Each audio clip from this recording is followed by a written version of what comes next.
Jnanatimirandasya Jnananjana Shalakaya Chakshu Militam Jena Tasmai Shri Gurave Namaha Gurave Gaurachandraya Radhikaya Tadalaye Krishnaya Krishna Bhaktaya Tad Bhaktaya Namo Namaha Yam Pravajantam Anupeta Apeta Krityam Rapayano Viraha Katara Ajuhava Putreti Tan Maitaya Tadavo Vinedus Tam Sarvabhutam Hridayam Munimanatosmi Narayanam Namaskritya Naram Chaiva Narottamam Devim Sarasvatam Vyasam Tato Jayamudirayet Abhaktya Vihina Parada Lakshay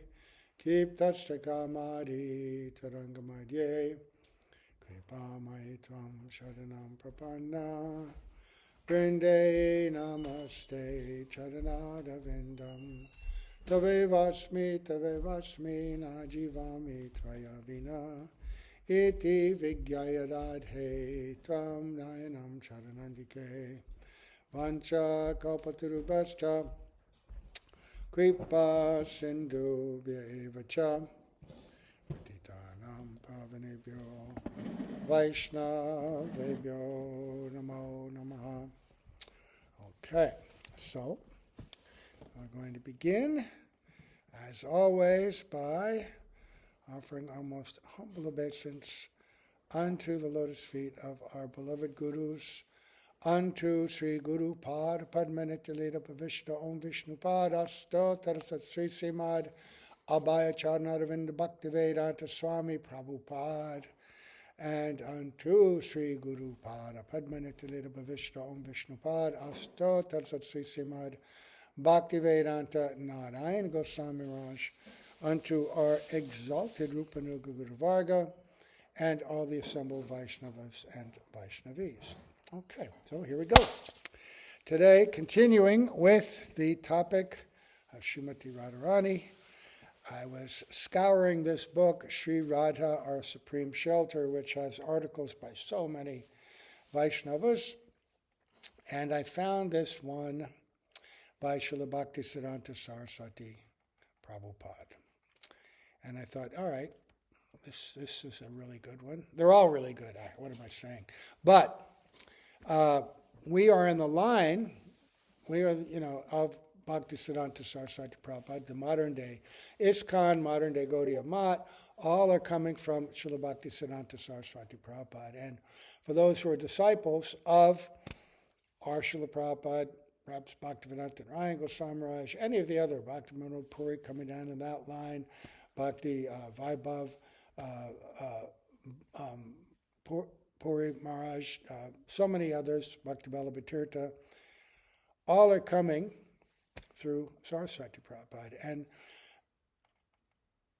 it's said that if you want to understand your guru broadly and deeply, you have to read the literatures of the previous acharyas. And then it's also said that if you want to understand the previous acharyas, you have to read the literature of your guru. But I find when I read Bhaktisiddhanta Saraswati Prabhupada, it gives me so much clarity about Srila Prabhupada. And also my Shiksha Guru, coming through Bhakti Bhagwan Keshav Maharaj, Srila Bhaktivedanta Narayan Maharaj, you see the teachings of Saraswati Prabhupada so clearly. But he had his own very interesting style and presentation, very scholarly, very philosophical, and yet very deeply Rasik as well.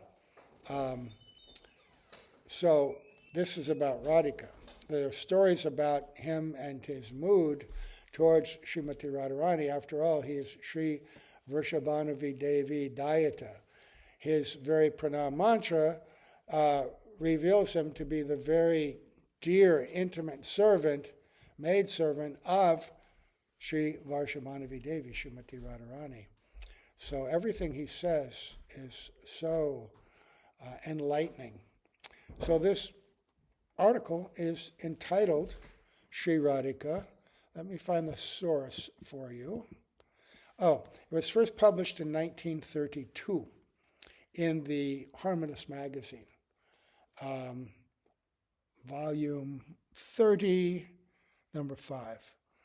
And then it was republished in the Rays of the Harmonist, which was begun by Srila Bhaktisiddhanta Narayan Raj to reveal the writings of Sarasvati Prabhupada, Bhaktivinoda Thakur, and many prominent disciples of them.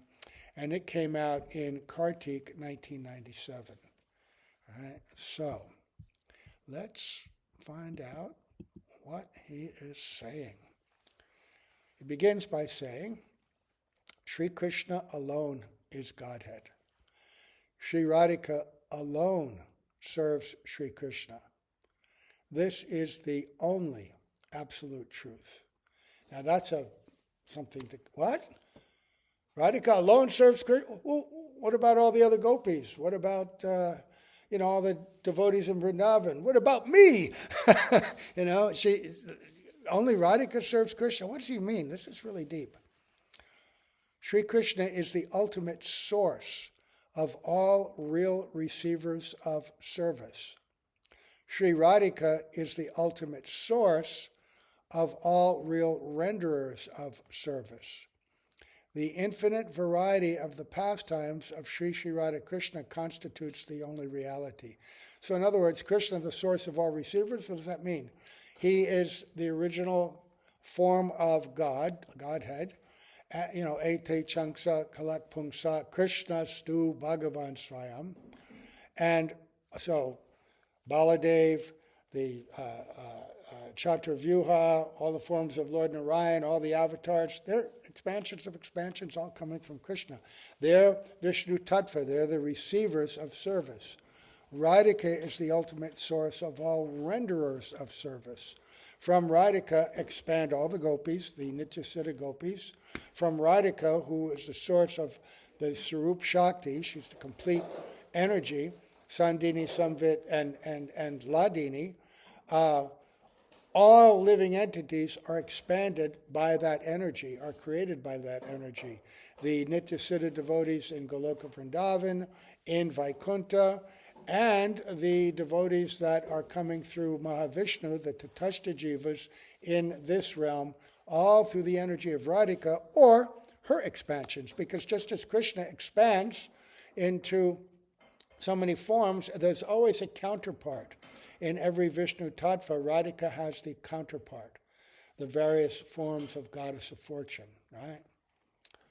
So, is Sri Radhika identical with Krishna? The answer is in the affirmative. Sri Radhika is the predominated moiety of the absolute truth.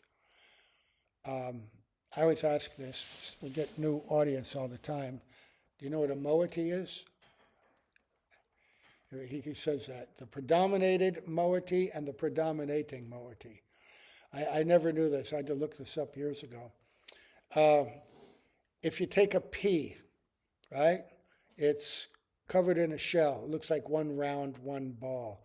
When you take the skin off, it has two halves. These halves are the moieties, right? So one half is the one moiety, one half is the other moiety, right? So they're one, but they have apparently separate identities and functions, and yet they're one. So she is the predominating, Krishna is the predominating moiety of the absolute truth, but is not the full integer. Right? The absolute nature of the personality of Sri Radhika is fully on a level with the absolute personality of Krishna. Sri Krishna is the consort of Radhika. The absolute is pair and not singular person. So Krishna alone is not complete. Neither is Krishna superior to Radhika. They both represent two aspects of the absolute truth. In this world, in the perverted reflection of pure spiritual existence, we differentiate in terms of hierarchy and power, one who is the predominating and one who is the predominated.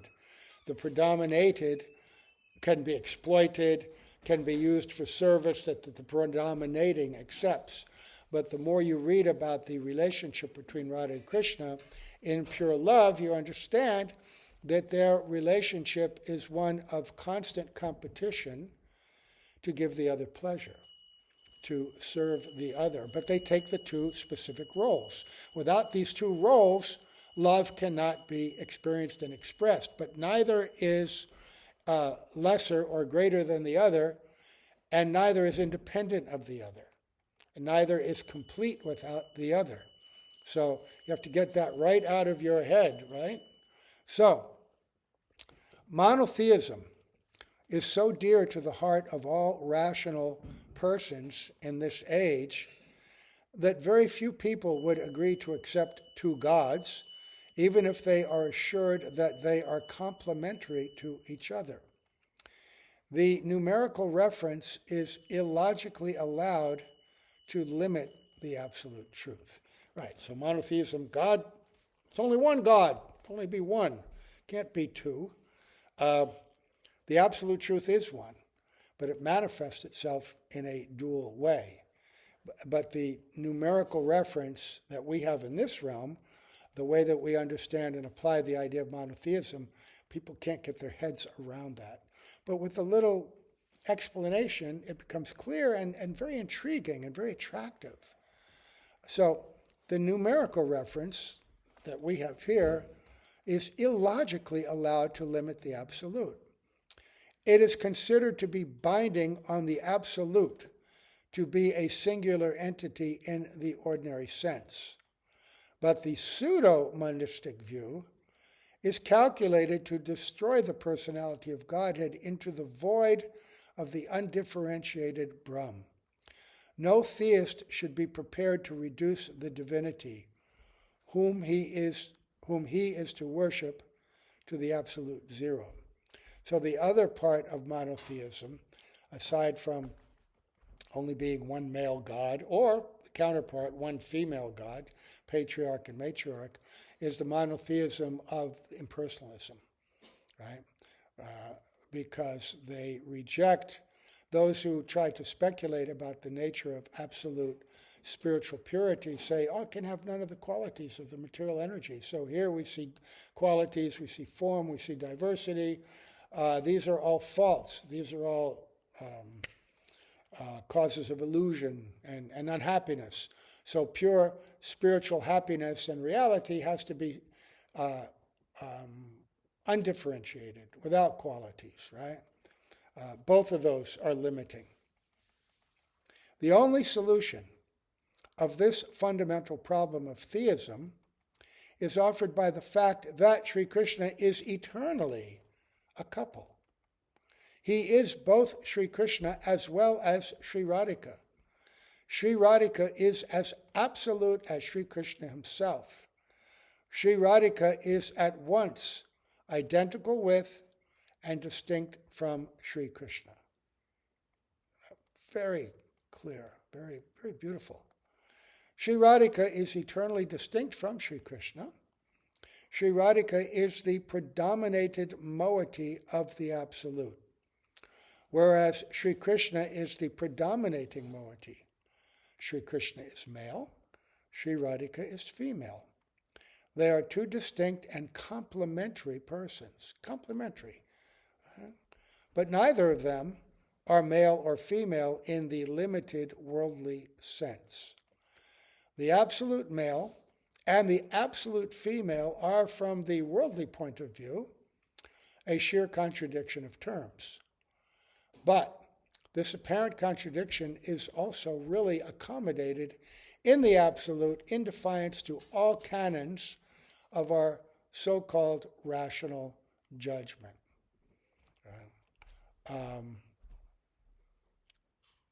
It is this astounding fact that makes the absolute the concentration of all mellows, instead of making him devoid of all mellows.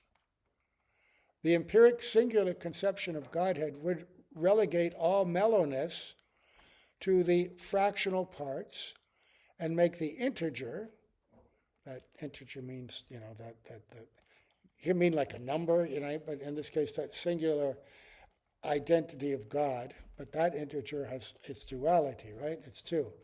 But the empiric singular conception of Godhead would relegate all mellowness. When we say mellowness, we mean rasa, we mean exchange and experience of love in all its varieties. It would relegate all mellowness, all of these aspects of loving exchange, to the fractional parts. In other words, it only exists in the material world, right? And us in our conditioned state, or actually they believe we're all part of the one absolute. We merge into that and merge in and become undifferentiated oneness. Right now, we're somehow or other the absolute is broken off. We're all broken off parts of that undifferentiated spiritual energy. Never mind that defies all the definitions of the nature of Brahman, but that's what they consider. And so they say it's only among the fractional, broken off parts, us, and the kinds of exchanges of love and life. The fact that we have different qualities, different desires, different aspirations, different things we do, right? Different identities, and that expands into different countries, different societies. All this is all just illusion. Ultimately, God, because all this is imperfect, God is perfect, so all this has to be rejected, and we all should merge into that oneness. That's what they're thinking. So the empiric singular conception of Godhead would relegate all mellowness to the fractional parts and make the integer the embodiment of all insipidity. Insipid. Formal logic does not really admit any existence to any entity, right? So those who are anxious to discover any pretext of denying the absolute nature of the personality of Sri Radhika as female consort of Sri Krishna are themselves left without any standing ground for establishing any kind of relationship with the absolute. In other words, if you deny the very basis of our existence, the very basis of pleasure potency, the very source of that, if you deny Radhika her identity and role, then you've actually chopped yourself off as well. You have no access to any of this. In the predominating moiety, the singular numerical reference is also logically and really admissible. The absolute master has really no co-sharer in his mastership. Many masters would lead to loss of mellowness in the predominating absolute. Right, Bahu Ishvara.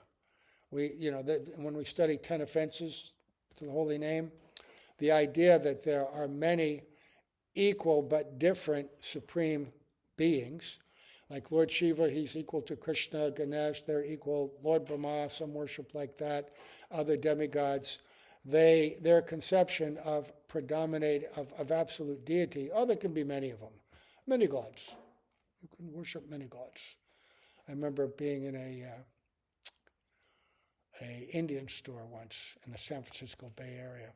I was shopping, and I was living outside, had my job. And I was there, and then there was this little group of housewives, Indian housewives. And they none of them work. Their husbands, they all have very high-paying jobs, and they take that traditional role where they're housewives, raise their kids, cook like this, but they have free time also. So they're there and they're socializing. It's like a village, meeting place, the old Indian store. You can rent a video, right, buy this, get some snacks, and, that's where they go. Kind of like the well, Indian ladies go down to the well and talk and chat. And so they're all talking and chatting. And one of them says, "Oh, lately I've been studying the gods. Now I'm worshiping the god." And they say, "Oh," they all get excited. "Which gods are you worshiping?" "Oh, there's so many gods, but which god do you worship?" "I don't know. All gods, same, God, you know." They don't know. They say, that's a deity, all deities same, and ultimately they think you're going to give them up anyway. And when we lived in this place called Basaseshwara in Bangalore, our first house, we had this big roof that overlooked the little road, and across the road was a store. And every morning, the little shopkeeper would come up and he'd open up the door. They used like a garage door to lock up their stuff. And he'd open up, and there'd be a little counter and everything behind it. And every morning, he'd take out some incense and light it. And on the back wall, he had pictures of everybody, all these different demigods. He had Jesus there, he had Buddha there, you know, and he just did worship to all of them. Because he didn't know who was who, but maybe one of them supreme, I don't know, but he's not taking any chances. I'm going to worship them all, right? And I thought, well, something. So, but they don't know, right? So their conception of God is, first of all, temporary, because they're ultimately it's all impersonalism in the minds of most, and the idea of an individual deity, that they give it up, and the idea of having many masters means that you're minimizing the actual complete and predominating quality of the original form of God, from which all these others expand in their various roles. So there are many forms of, so the forms, what to speak of the demigods, the forms of Vishnu, they're not different from Krishna. They are Krishna himself. It's just that Krishna has expanded himself in infinite ways in order to experience infinite varieties of service and loving exchange with all of his different kinds of devotees. Lord Brahma says that in the third canto. He prays, "Oh my Lord, you've manifested yourself in all of these Vishnu forms in order to accept service from your devotees in the way in which they desire to serve you." Right? So, many masters would lead to the loss of mellowness in the predominating absolute. He would not be in a position really to predominate over every entity. Right, because if some were under the jurisdiction of this and some under the jurisdiction of that, then there's no genuine predominating deity. Plurality of females is not really opposed to infinite mellowness. Singularity of the predominated moiety would deny the admitted infinite scope of mastership of the predominating moiety.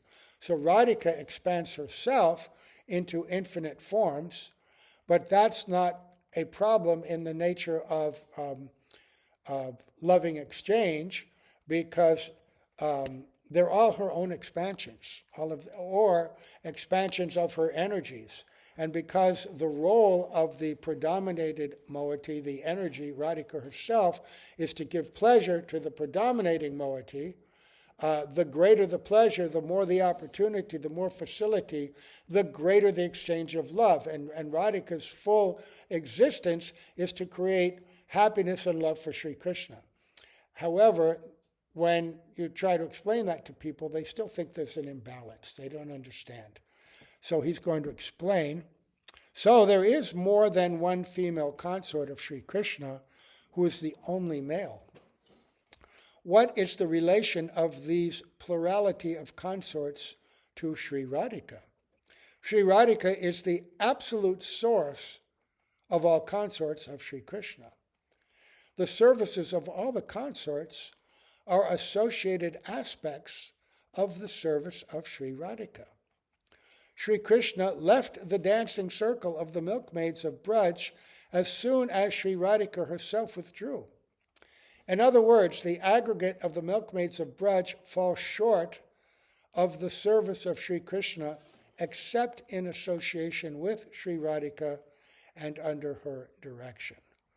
Right? So she's not minimized by the multiplicity of consorts, right? Because they're her own energy. She herself has created them in order to expand her own service, right? So, the consorthood of Sri Krishna must not be confounded with any analogous mundane relationship. The predominating Absolute is the only master of all entities. He is also the master of Sri Radhika herself. Neither is he also a master in name only. His domination is really absolute. But Sri Radhika is also the only absolutely dominated entity. She is the only absolute female. There are real partial and real counterfeit males and females of an infinite variety. Like in this room, we're all counterfeit males and females, right? This is not the real female form, right? Modern feminism or modern, philosophy of femininity does not represent the real glory and the reality of the feminine nature. Neither does our meager conception of our masculinity represent anything close to the reality. And in fact, because we are all created from the energy of Krishna, we all come from the female energy, right? So in that sense, all are female, right? However, in the spiritual world, there are entities who identify as male for the purpose of service, right? They render different kinds, like Krishna's cowherd friends and his father and personalities like that. Male deer, the bamboo trees, right? Those are like male. But in the philosophical sense, the highest sense of tattva, all are female because they're all serving the supreme male, right? And they're all created by the energy of Srimati Radharani herself. All real and unreal masculinity is representative of Sri Krishna. No masculinity can exist except in relation to supposed or real mastership over associated femininity. So in every entity, these two aspects of personality are conjoined. All femininity involves the co-presence of masculinity as master. So even in our perverted reflection, Sarasvati Prabhupada, he is the supreme philosopher in the history of the world. No one, Jiva Goswami was the original supreme philosopher, right? Putting into irrefutable, through evidence and through use of logic, all the conclusions of Rupa Goswami and Sanatana Goswami, all the teachings of Mahaprabhu, he codified and supported with his Sandarbhas and other writings. And until the time of Sarasvati Prabhupada, no one could have equaled Jiva Goswami. But he is like on that level. So, all femininity involves the co-presence of masculinity as master. So actually, the design of Varnashram system is to create roles for the masculine and the feminine energies in the conditioned state to make them favorable to cultivate real spiritual consciousness and to a relationship with God, because both are required to cultivate a mood of subordination to God, dependence on God, recognition of God, service to God. And on one hand, that regulates the activities and protects the living entity from sinful activity and degradation into lower species, but also gradually, step by step, according to their qualification, whether they are inclined towards karma, right? All right, if you want material enjoyment, then still you have to do this, you have to do that, you have to serve God in this way. You have to do your duties in these different statuses, whether you're a Vaishya, Shudra, Kshatriya, Brahmin, you're subordinate, and these are your duties. You have to do them. And they're all in relationship to God. You may get material pleasure, but you're acknowledging the supremacy of God. When you become purified through that, and because of that design, you're also getting the opportunity to associate with saints, take guidance from saintly persons. Spiritual sukriti is available. And then slowly, a greater awakening, spiritual inclination, you may become inclined towards gyan, rejection of the material, trying to understand what is spiritual truth. And if you get ordinarily gyan is a philosophical process based on analysis of scripture and other evidence, but only through the strength of your own intelligence and mind, right? And through that, you can't come to a very high conclusion and understanding of the absolute. The most that you can come to is the impersonal conception.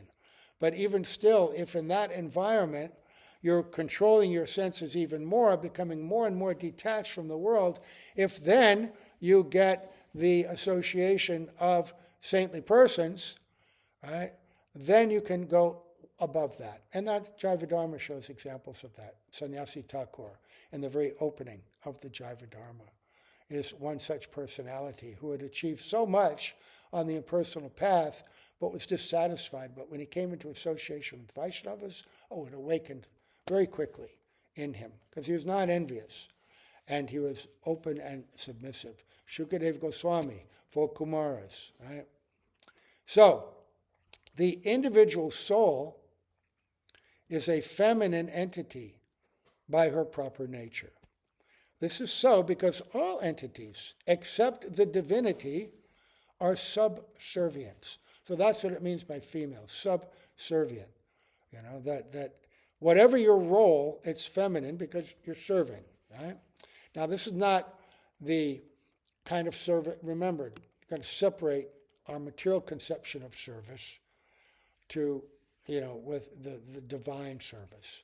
And again, even in this world, for those who are thoughtful and genuinely progressive, the idea of servitorship is not a bad word. This is the plane of exploitation, and many people adhere to the idea that do whatever you got to do, get the most, who dies with the most toys wins, he who is at the top of the pyramid wins.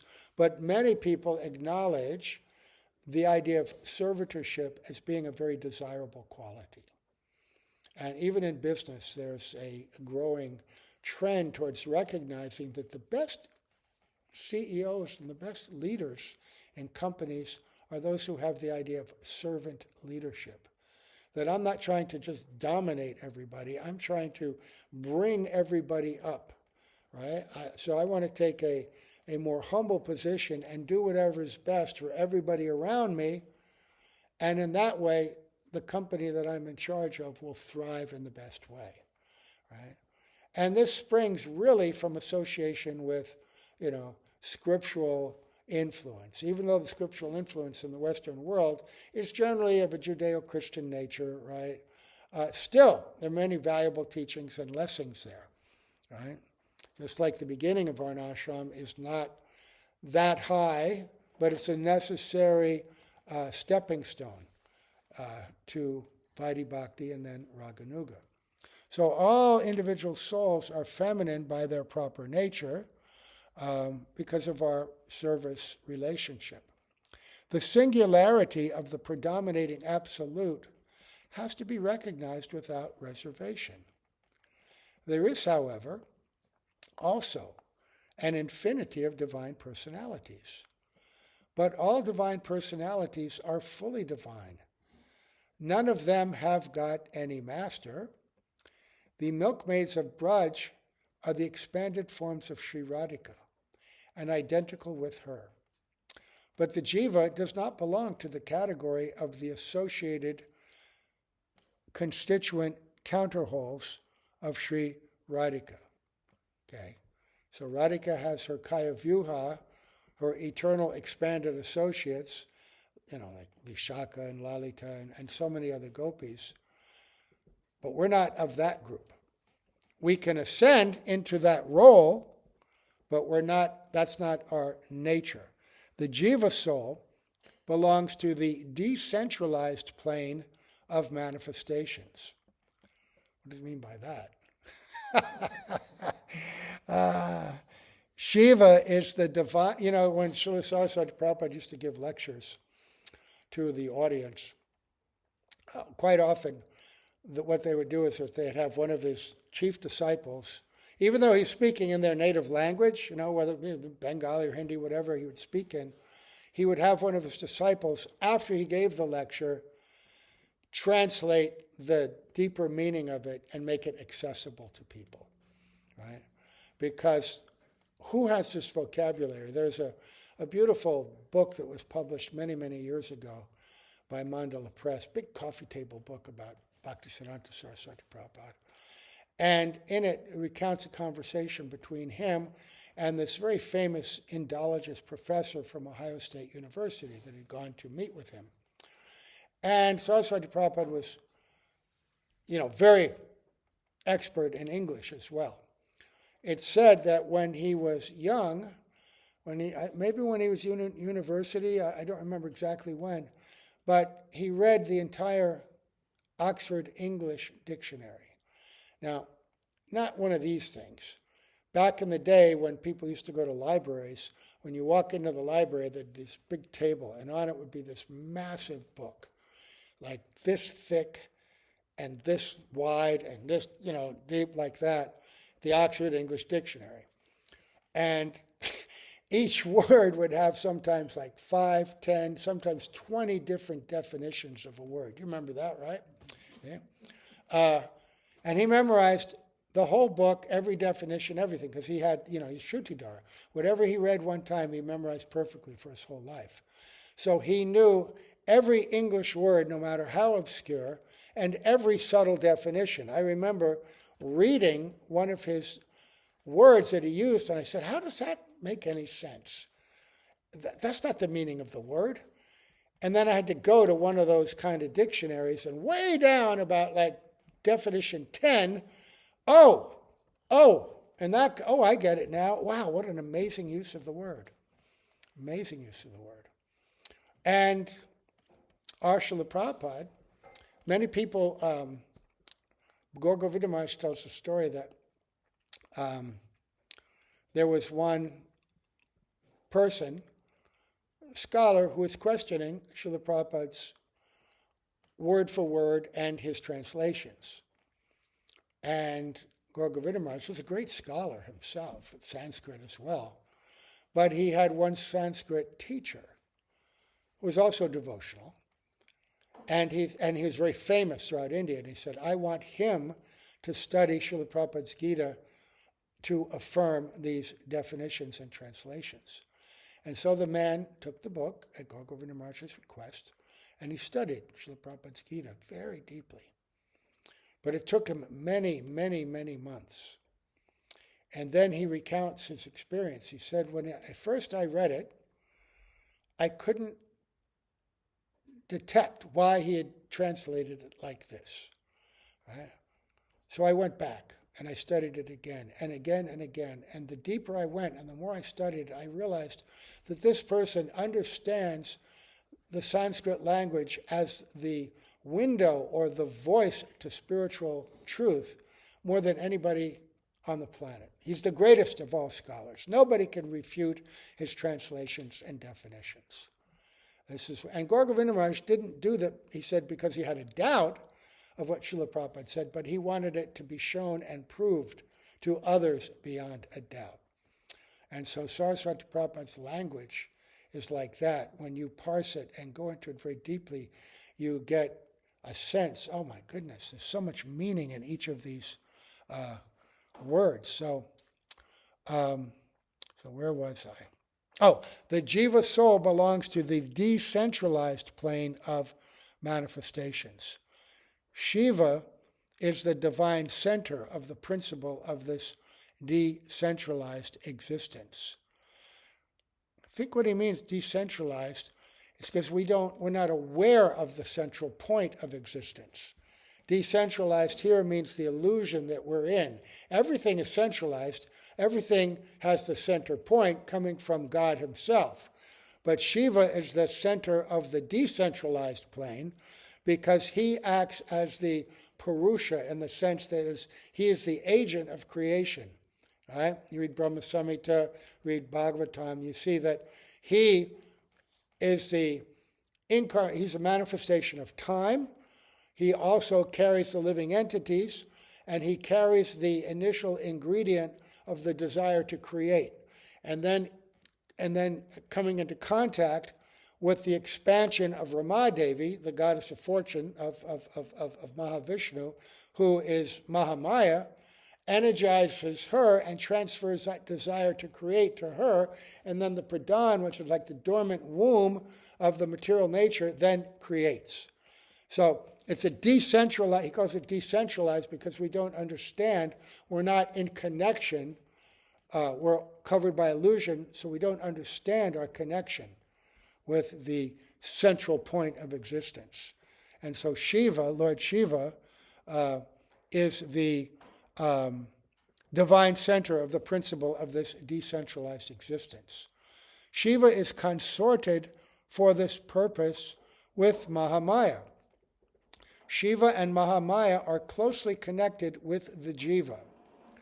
But the connection of the Jiva with Shiva and Mahamaya is not identical with his connection with Sri Krishna and Sri Radhika.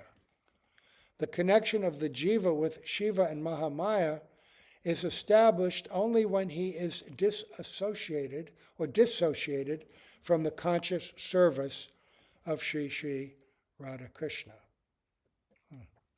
Neither Shiva nor Mahamaya can give the Jiva the service of Sri Sri Radha Krishna. On the contrary, their function is to delude the Jiva into desiring certain covetable things of this world for his own advantage. So their role in that, their purpose in that role is to actually keep us bewildered. Very great service. Mahamaya is ashamed of her service.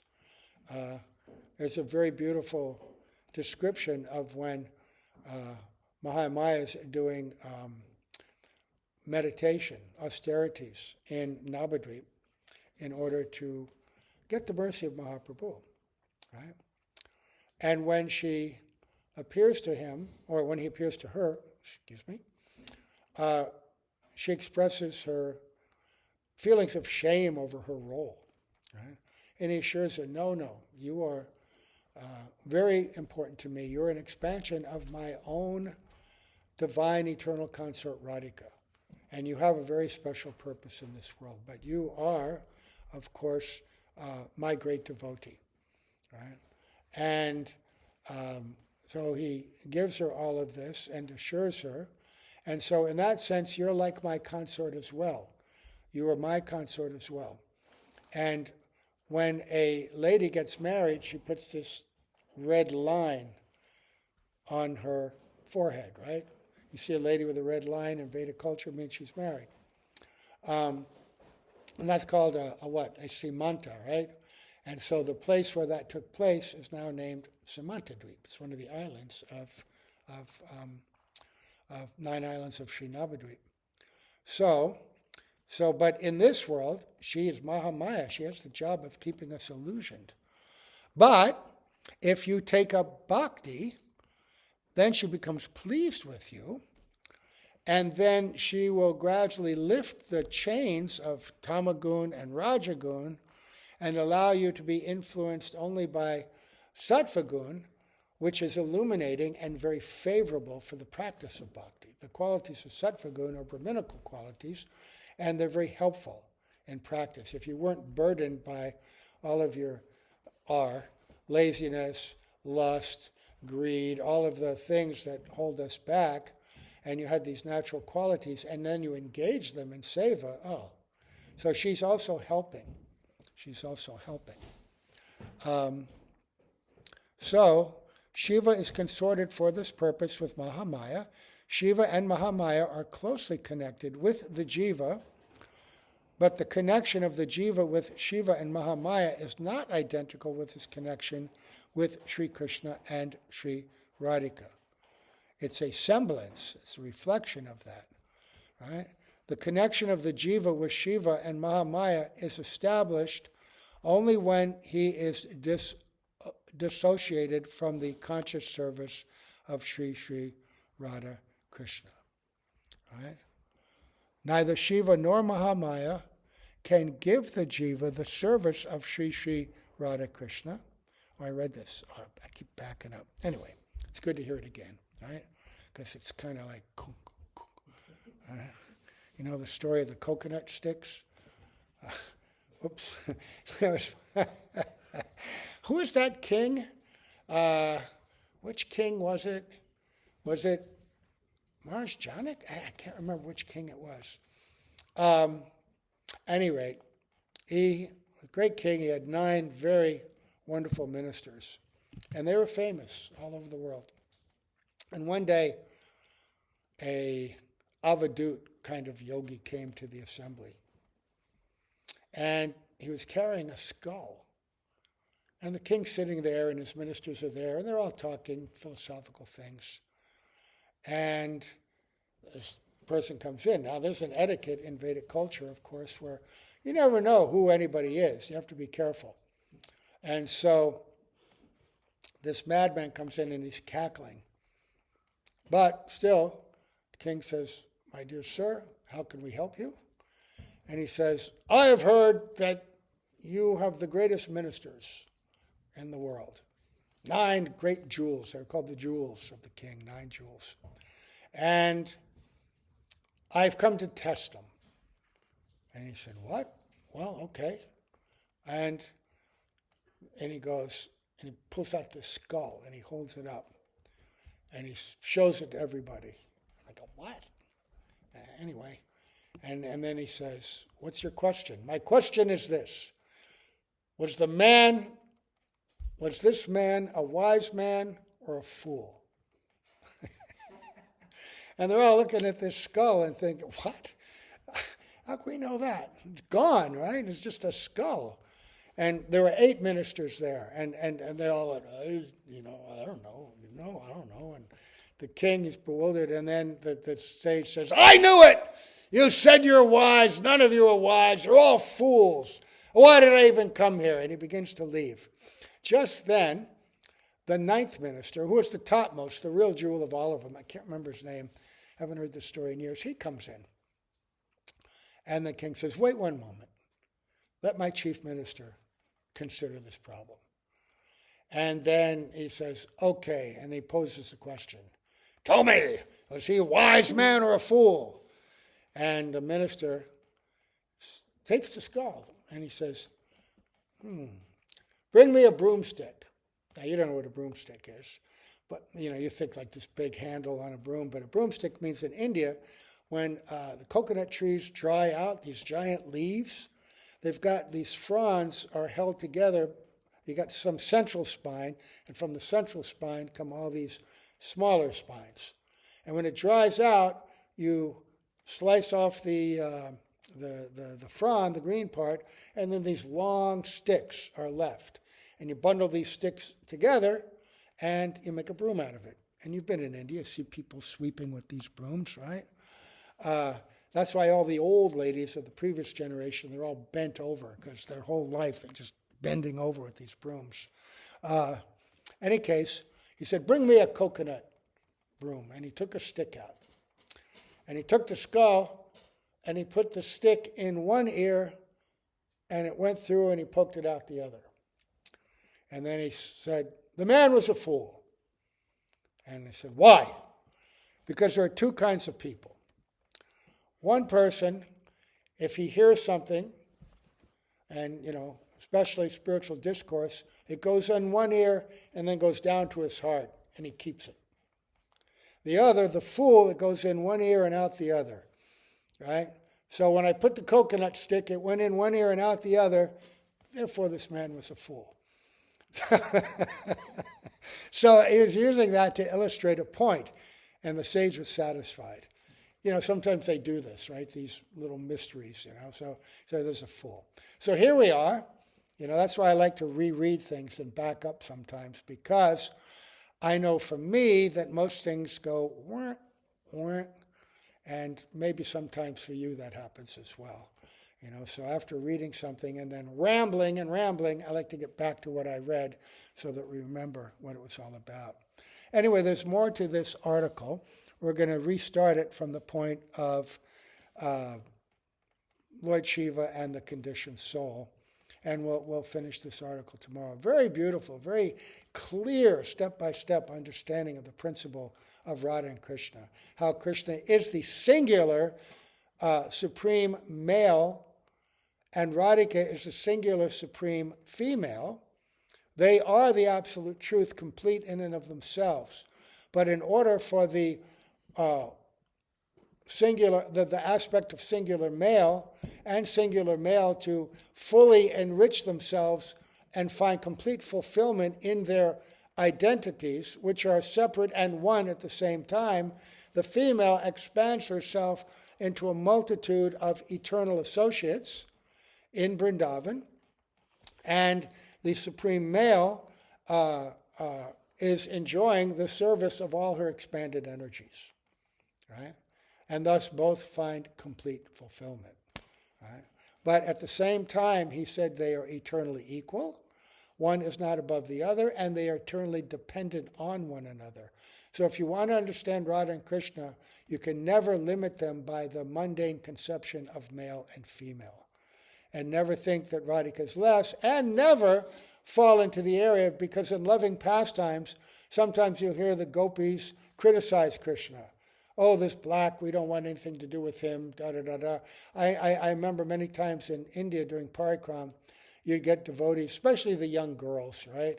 When they're first hearing all of this, they come, oh, we don't care about Krishna at all. We just want to serve Radhika. Kind of like, spiritual feminists or something,